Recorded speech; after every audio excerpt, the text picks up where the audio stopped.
Di çarçoveya xabatên xortkirina sektora werzîşê, Yekîtiya Werzîşê Bakur û Celatê Sûriyê dem bi dem çalakiyên cihê reng li dar dixe. Di vê derbarê de Yekîtiya Werzîşê Bakur û Celatê Sûriyê bi koordîneya Desteya Werzîşê Kantona Cizîrê pêşbirka Taekwendoya vekirî li ser asta Bakur û Celatê Sûriyê li Stedyûma Şehîd Heysem Kucoya bajarê Qamişlo li dar xist.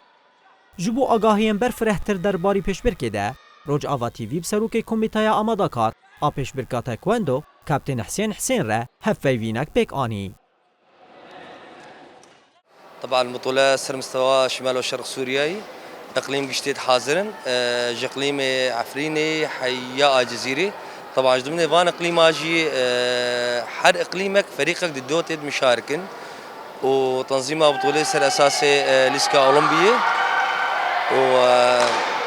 وسر مستوى فئتاي فئتا ذكوراي فئتا اناثاي اول تين ثاني تين ثالث تين اوجي وهي ميدالياوي الحالويه وبراسي بطوله حزارو بستشار قلقي خورتي سر مستوى شمال وشرق سوريا بما انه كامل قشتي مشاركين اقليم قشتي مشاركين وهندري فان اقليم اجدي حر اقليمك كيماني دي فريق سي فريق مشاركين Ji aliyê xwe ve lîstikvan Fehed Elxettab jî kêfxweşiya xwe ya ji bo beşdarbûna divê pêşbirkê de û ji bo organîzekirina baş ku ji aliyê Yekîtiya Werzîşê ve hatiye li darxistin nîşan da. في بطولة شمال وشرق سوريا وزن حر Ez beşdarî pêşbirkê bûm û min astayekê min wergirt. Ev cara yekeme ku ez beşdarî pêşbirkeke fermî dibim. Ji ber vê yekê kêfxweşiya bi destxistina astayekê min nayê vegotin.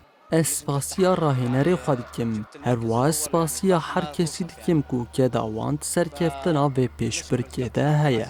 Pêşbirk gelekî baş bû ji hemû kantonan hevalên me yên lîstikvan tê de beşdar bûn. جيدة جدا يعني وبي إقبال من ناحية اللعيبة من شمال وشرق سوريا. Ev cara yekemîn e ku pêşbirkeke wiha li ser asta Bakur û Celatê Sûriyê bi beşdariya 65 lîstikvanan tê li darxistin. Ev yek nîşan dide ku di rojên pêş de dê pêşbirk hîn bihêz û mezintir be.